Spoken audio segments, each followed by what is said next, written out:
আসসালামু আলাইকুম প্রিয় ভিউয়ার্স, আমি নূরে আলম নিয়াজ।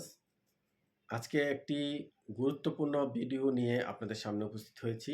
আজকে আমরা জানব বিল অফ লেডিং বা বিএল সম্পর্কে।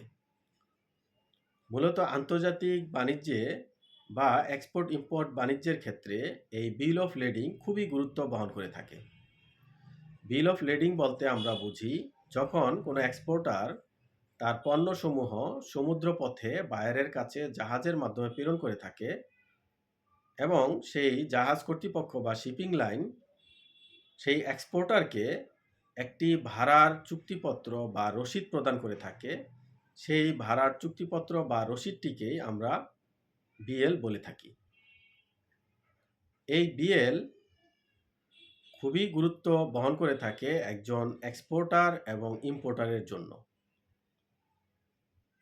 এই বিএলটি শুধুমাত্র একজন এক্সপোর্টার বা শুধুমাত্র একজন ইম্পোর্টারের জন্য গুরুত্ব বহন করে না, বরং এই বিএলটি উভয়ের জন্যই খুবই গুরুত্ব বহন করে থাকে।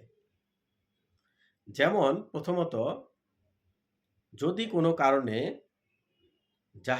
জাহাজীকৃত পণ্যসমূহের কোনো ক্ষতি হয়ে থাকে, সেই ক্ষেত্রে এক্সপোর্টার সেই শিপিং লাইনের কাছে বা জাহাজ কর্তৃপক্ষের কাছে তার পণ্যের বিপরীতে সে দাবি পেশ করতে পারবেন বা পণ্যের বিপরীতে সে জরিমানা আদায় করার জন্য এই ডকুমেন্টটি ব্যবহার করতে পারবেন। দ্বিতীয়ত, যখন এই পণ্যসমূহ বায়ারের কাছে পৌঁছাবে, তখন যদি এই বিএলটি বায়ারের ব্যাংকে এক্সপোর্টার প্রেরণ না করে, সেই ক্ষেত্রে বায়ারের ব্যাংক থেকে কোনোভাবেই এক্সপোর্টার পেমেন্ট আশা করতে পারে না। ঠিক তদ্রূপ, যদি এক্সপোর্টার বায়ারের ব্যাংকে এই বিএলটি প্রেরণ না করে, সেই ক্ষেত্রে বায়ারও তার এই পণ্যগুলো সে তার দেশের কাস্টমস কর্তৃপক্ষের কাছ থেকে খালাস করতে পারবে না। সুতরাং আমরা যেটা বুঝতে পারছি যে এই বিএল একজন বায়ারের জন্য যতটুকু গুরুত্বপূর্ণ, ঠিক তদ্রূপ একজন এক্সপোর্টারের জন্য ততটুকুই গুরুত্ব বহন করে থাকে। এখন আসি যে এই বিএল কত প্রকার। মূলত এই বিএলকে আমরা মোটা দাগে দুই ভাগে ভাগ করতে পারি। প্রথমত মাস্টার বিএল এবং দ্বিতীয়ত হাউস বিএল। তো মাস্টার বিএল এবং হাউস বিএল এর কাজ প্রায় একই। মূলত যখন সরাসরি শিপিং লাইন বিএল ইস্যু করে থাকে, সেই বিএলকে আমরা মাস্টার বিএল বলে থাকি এবং এই মাস্টার বিএলে শুধুমাত্র একজন শিপারের ইনফরমেশন থাকে না বা একজন শিপারের গুডসের ইনফরমেশন থাকে না, বরঞ্চ এই জাহাজে যতগুলো শিপারের গুডস থাকে সবার ইনফরমেশন এই মাস্টার বিএলের মধ্যে পাওয়া যায়। আর যখন একটি ফ্রেট ফরওয়ার্ডার বা এজেন্ট বিএল ইস্যু করে, তখন সেটাকে আমরা হাউস বিএল বলে থাকি এবং সেই ক্ষেত্রে এই বিএলে শুধু একজন শিপারের গুডসের বর্ণনা বা শিপারের বর্ণনা দেয়া থাকে এবং এই বিএল এতটাই গুরুত্বপূর্ণ যে এই বিএল পণ্যের মালিকানা বহন করে থাকে। বিএল এর মধ্যে একটি গুরুত্বপূর্ণ ক্লজ হচ্ছে বিএল এ কনসাইনি নির্দেশ করা থাকে। মূলত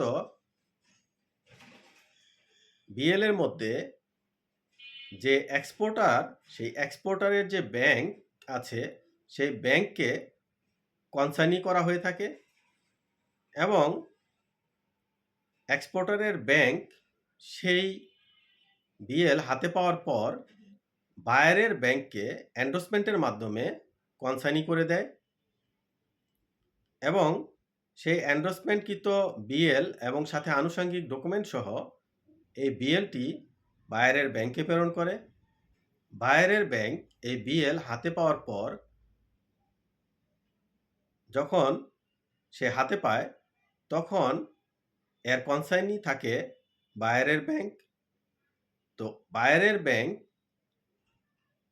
সে আবার বায়ারকে এন্ডোর্সমেন্টের মাধ্যমে কনসাইনি করে দিয়ে থাকে এবং বায়ার সে এন্ডোর্সমেন্টকৃত বিএলের মাধ্যমে তার কাস্টমস কর্তৃপক্ষের কাছ থেকে সে তার পণ্যসমূহ খালাস করে থাকে। তার মানে আমরা বুঝতে পারছি যে এই পণ্যের মালিকানা যে মালিকানা সত্ত্ব আছে সেটি মূলত এই বিএলের মাধ্যমেই প্রদান করে হয়ে থাকে এবং সেই যতক্ষণ না পর্যন্ত বায়ারকে এই মালিকানা প্রদান করা হচ্ছে ততক্ষণ পর্যন্ত বায়ার তার কাস্টমস কর্তৃপক্ষের কাছ থেকে সেই গুডস সমূহ এক্সপোর্টার যে গুডস প্রেরণ করেছে সেই গুডস কোনোভাবেই সে তার কাস্টমস কর্তৃপক্ষের কাছ থেকে খালাস করতে পারবে না। সুতরাং আমরা বলতে পারি যে এই বিএল একজন এক্সপোর্টারের জন্য বা এক্সপোর্টারের পেমেন্ট পাওয়ার জন্য যেমন গুরুত্ব বহন করে থাকে, ঠিক তদ্রূপ আবার বায়ারের পণ্য খালাস করার জন্য এই বিএল খুবই গুরুত্ব বহন করে থাকে। এরপর আমরা জানব এয়ারওয়ে বিল সম্পর্কে। বিএল যেমন সমুদ্র পথে পণ্য পরিবহনের ক্ষেত্রে খুবই গুরুত্ব বহন করে থাকে, ঠিক তদ্রূপ যখন এক্সপোর্টার বাই এয়ার পণ্য এক্সপোর্ট করে থাকে তখন সে এয়ারলাইন্স কর্তৃপক্ষের কাছ থেকে এয়ারওয়ে বিল বা এডব্লিউবি পেয়ে থাকে এবং বিএল যতটা গুরুত্বপূর্ণ ভূমিকা বহন করে থাকে এয়ারওয়ে বিল বা এডব্লিউবিও তদ্রূপ একই ভূমিকা পালন করে থাকে।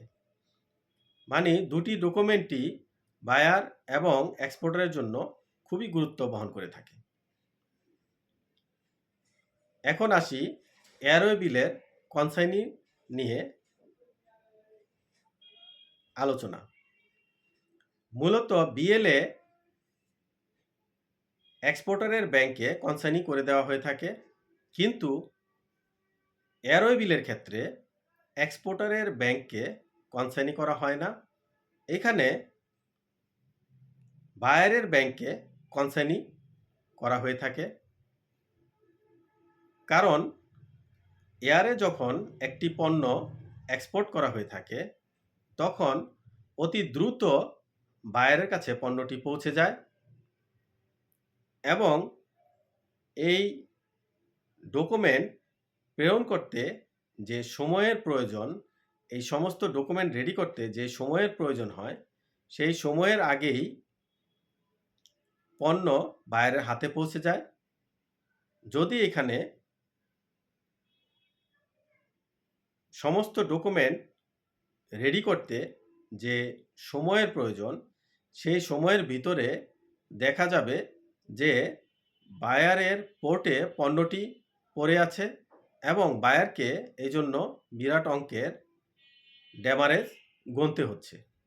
সেই কারণে এয়ারওয়ে বিলে কনসাইনি করা হয় বায়ারের ব্যাংকে এবং বাই মেইল কপি ডকুমেন্ট বায়ারের কাছে প্রেরণ করা হয়।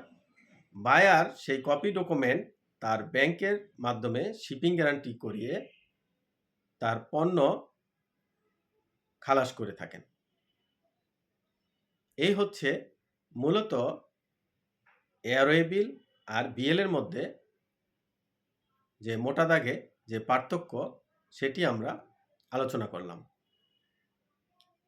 এরপরে আমরা বিএল এবং এয়ারওয়ে বিলের মধ্যে কি কি ইনফরমেশন থাকে সেই ইনফরমেশনগুলো নিয়ে আমরা বিস্তারিত আলোচনা করব। আজকে এই পর্যন্তই।